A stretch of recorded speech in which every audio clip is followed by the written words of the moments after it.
Okay, let's dive right into this. Welcome to today's Explainer, where we are looking at something absolutely fascinating. We're tackling Genesis 1, but we aren't just doing a standard recap of the ancient narrative.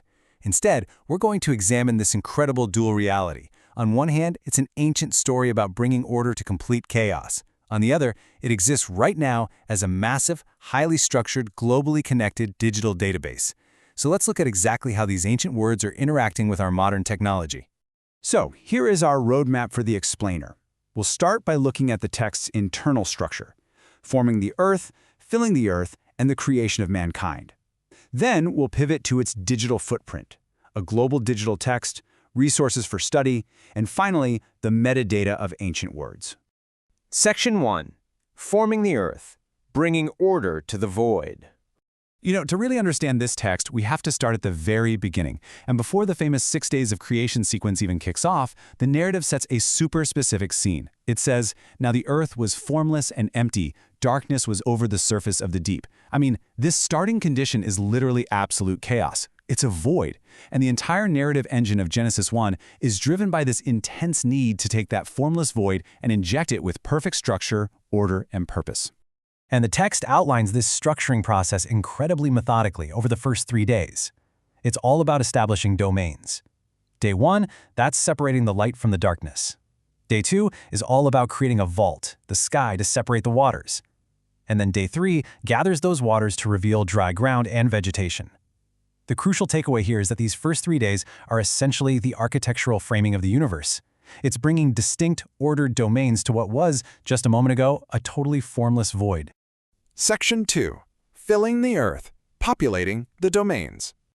Okay, so once the domains are built, the narrative shifts entirely to populating them.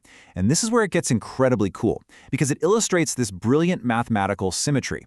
The second set of 3 days perfectly parallels the first set.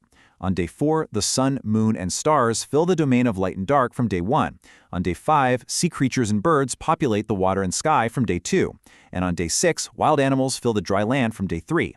It's a remarkably structured blueprint. You form the space, and then you fill the space. Section 3. The creation of mankind, the final act. Now, right at the climax of the 6th day, a brand new level of authority is introduced. The narrative takes a really distinct shift here. For literally everything else, the text says things like, "Let the water teem," or "Let the land produce." But for humanity, it says, "God created mankind in his own image."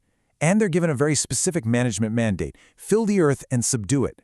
Humanity is positioned as the pinnacle of this whole process, basically tasked with managing the very order that was just established. So to summarize this ancient arc, the text starts out in verse 2, with a universe that is entirely formless and empty. But by the time we hit the end of the 6th day, it is officially declared very good.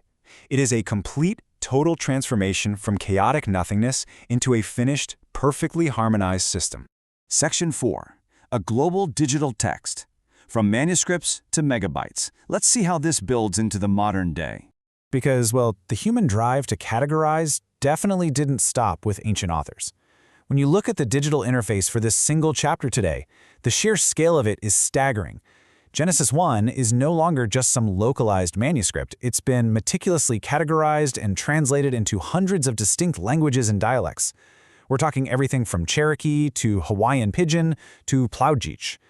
Our modern digital architecture has basically taken this ancient structuring and made it instantly accessible to almost any demographic on the entire planet. 74. According to platform data, there are exactly 74 specific digital study resources linked to just this single chapter of Genesis. It really emphasizes the massive, sprawling digital ecosystem that surrounds these ancient verses today. Section 5. Resources for deeper study. The knowledge ecosystem. Modern scholarship brings a completely different kind of structured order to the text. Digital platforms take those 74 resources and organize them into highly specific categories. You've got your study Bibles, commentaries, dictionaries. And to put the sheer depth of this into perspective, the Encyclopedia of the Bible alone has over 110 separate entries linked specifically to help modern readers interpret the words in Genesis 1. The human energy spent analyzing and categorizing this text is just monumental. And of course, we have to talk about the commercial reality of this digital footprint. These resources are part of a massive global publishing industry that seamlessly integrates commerce right alongside ancient scripture. For instance, the Biblical Theology Study Bible retails for about 60 bucks, while other editions are tailored to hit totally different price points. Extensive scholarship, huge publishing houses, and modern digital storefronts all converge right here. They've essentially created a highly ordered marketplace built directly on top of the ancient narrative. Section 6. The metadata of ancient words. Reading in the 21st century. Now this next part really reveals what it truly means to study an ancient text wrapped in a 21st century digital interface. When a modern reader logs on to read the words "Let there be light," they aren't just reading ancient Hebrew. They're simultaneously navigating incredibly complex digital privacy policies. Reading this text today involves accepting strictly necessary cookies, having Google Analytics track your IP address, and letting targeted advertising cookies build a profile of your interests. The contrast is absolutely fascinating. Think about it. The ancient text is all about bringing order to a cosmic void, while the digital wrapper is all about bringing order to your personal data. Which leaves us with this final thought. Genesis 1 is, at its core, an ancient story about transforming chaos into order.